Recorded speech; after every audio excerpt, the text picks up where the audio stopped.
good morning. Welcome back to the Broadcast Retirement Network. This is BRN Sunday for Sunday, April 28th, 2024.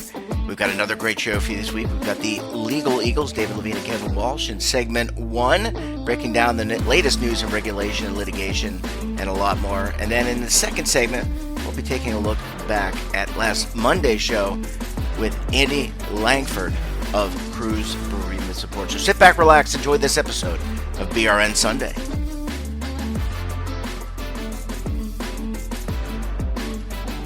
Well, we're going to kick off the week as we always do, or I should say show as we always do. Joining us on the line, they are the Legal Eagles. They're back together again.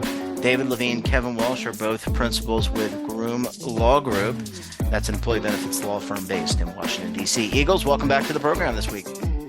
Jeff, as always, it is great to be here, especially on a week with a lot of news. And we look forward to sharing with you and the listeners a good bit this morning. Yeah, and Kevin, I want to come to you. I think we're going to kind of pick up on the conversation from last week. And I know people may inquire about your voice. I think you were just so excited about this new fiduciary rule that you were yelling out into the heavens and you strained your voice. Yeah, rarely is there a rule package there or something in the ERISA world that comes out and that really has me, upping the volume level the way that this package did. And what happened is on Thursday, the Department of Labor published in the Federal Register its final rules redefining when someone is an investment advice fiduciary. And why is this a big deal? It's a big deal because that dictates when ERISA's rules apply, as opposed to having a financial intermediary, financial institution, or a broker or someone subject to only a different care standard, like an NAIC care standard or regulation best interest.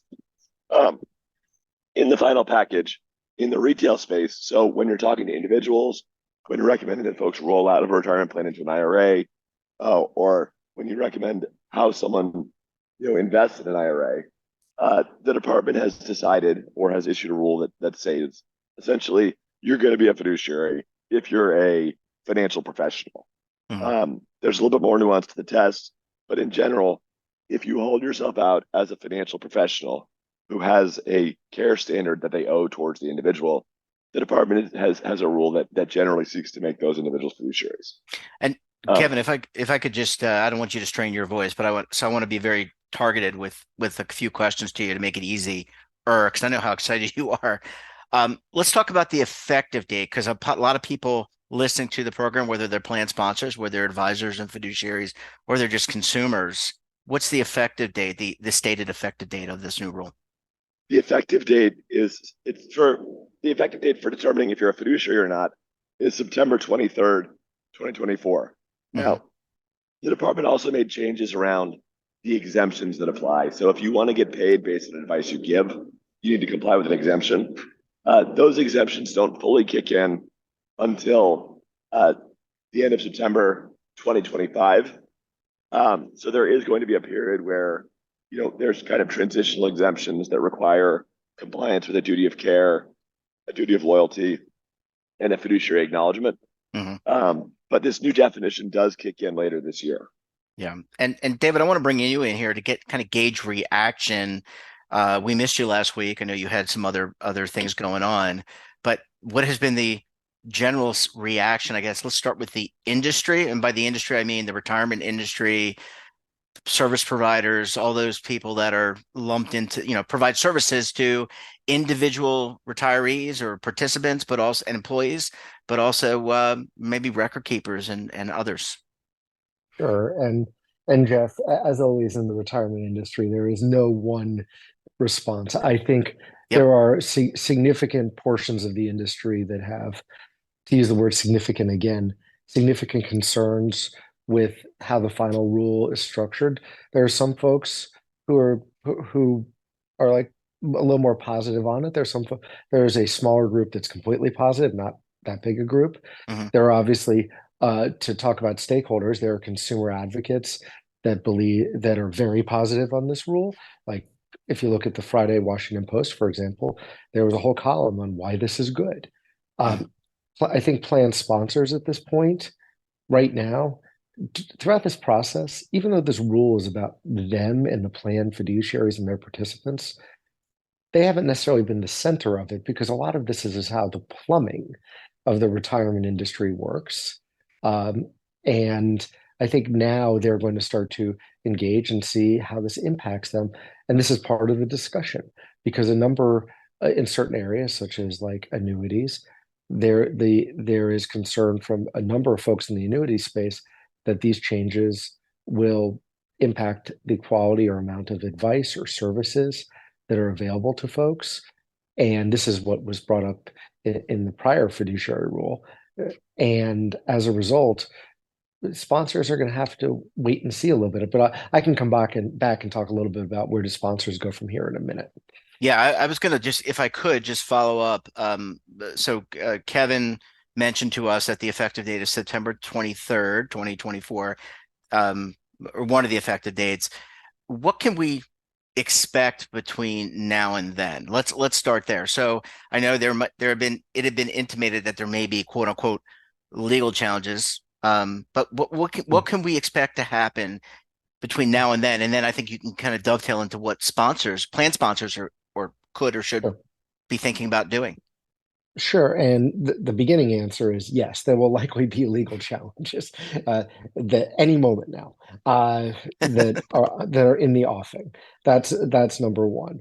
Number two, there's going to be different approaches. Some service providers may take the position that they want to see where the legal challenges end, although the compliance date, even though it's out in September, for this rule kicking in, that's not too far away. So I think what you will see is people will be balancing the will this go away in court versus will it go live. See, I think we're already seeing and already hearing from people of, well, how do I implement this or be balanced or ready to implement it? Like practical implementation steps. What does this mean for my business? What does this mean in I'll call it the sales process? What does it mean in working with people in the sales channel? Because it's not just a provider automatically just going to a plan sponsor or plan fiduciary. There's often many different layers of people involved there doing many different important things, whether it's educating on investments or other things. So there's a lot that people will be working through. Similarly, eventually, if the rule stays intact and goes as is, you'll see paperwork changes, you'll see disclosure changes. You might see, and you might, just as people opposed to the rule have said, see some uh, material changes in service offerings and service rules.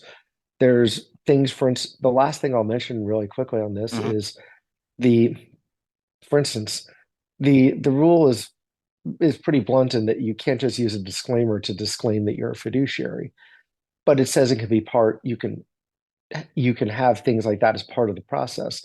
So you'll see a reworking of a lot of things. If you're a sponsor, the way I close this out is if you're a sponsor at this point, you can start asking questions, but don't expect answers today. Your providers, I would expect that maybe in meetings in late summer for maybe like after Q2, you might start hearing things, and they'll probably say they're working on it before then. But think about what does it mean? And when things come in, I know with plan sponsors, a lot of the questions that we expect to get will be asking, what does this mean? How do I address this? What do these contract changes mean? So there's going to be a lot to do potentially, but we have to see where everything goes. My friend Kevin, do you disagree with anything I said? Of course you might, so I defer to you. And I generally agree with what you said. I think of the kind of the near term as, near term, I think we're going to see more sophisticated takes in the final rule the next week or two. It was in the pre-publication version, it ran hundreds and hundreds of pages. So, while David and I have finished reading it, I'm not sure if everybody else has. So, right now we're getting the response of good, bad. Whereas, in a week or two, we might say good, but we've got issues with this section, or bad, but this section could be clarified. So once we get to that point, we may see requests to the department to extend uh, the effective date or for FAQs clearing it up. But I also do agree with David that, in the not next weeks, because the next few weeks, folks will begin to develop they'll get systems in place to start developing compliance. But probably by, the end of Q2, folks will be taking real steps to try to figure out compliance. And for plan sponsors, it may lead to change in the way they interact with plans by, the beginning of Q3. Last question for you, gentlemen. obviously there's a lot to come. We don't know. We don't have our crystal balls out.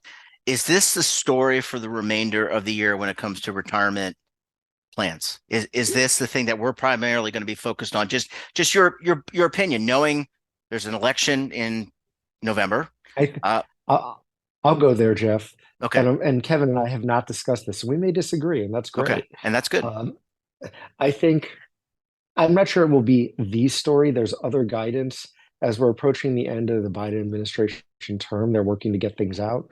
Litigation is still there. I'm not sure we'll get much legislation. So this will be a big story, but will it be the only story? Probably not. It's hard. I think it'll be the big one, but there'll be lots of others. Kevin? Yeah, I mean, I think from like a regulatory standpoint or a legislative standpoint, that this is going to get most of the oxygen. I think Congress will focus on this rule at some point this summer or early fall. I think there will be litigation, and that's all going to attract a lot of attention. Plus, compliance with this, it is a big change for the retirement industry. That being said, David highlighted, Secure 2.0 implementations coming in. There's a whole lot of developments in the 401k space. There's just a bunch of other things now going on in the retirement ecosystem, from annuities to defined benefit plans to alternatives to 401k plans, that I think fiduciary is going to be the elephant in the room, but it won't be the whole room. Well, folks, you can tune in right here every week to hear what the legal eagles have to say, and they're the inside baseball. They got the inside baseball. Gentlemen, David, Kevin, thank you so much for joining us. Kevin, make sure you take some Ricola. They're not a sponsor, but that tends to work for me. And get some tea and honey. And we'll talk to you guys next week. Thanks for having us on, Jeff, and thank you, listeners. Bye-bye, gentlemen. Have a great weekend. Bye-bye. You too.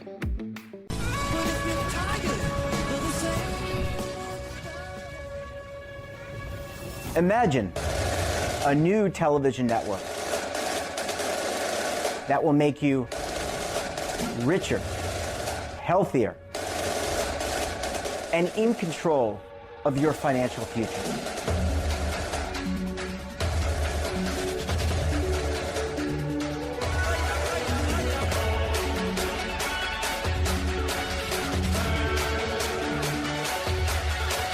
This network is for the policewoman in Nashville, Tennessee, the baker in Dubuque, Iowa, the teacher in Lexington, Kentucky. We want to make the idea of savings and retirement culturally relevant. But what do you see as a defining issue of the midterms? Especially for the smaller businesses. I mean, they are the lifeblood of the American economy.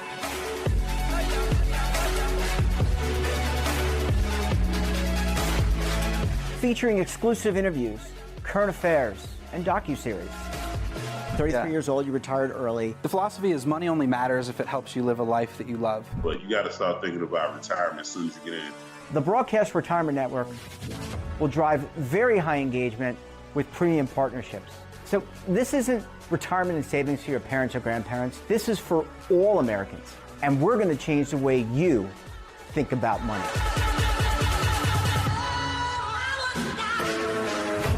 Welcome to the next frontier of retirement and savings. This is BRN, the Broadcast Retirement Network.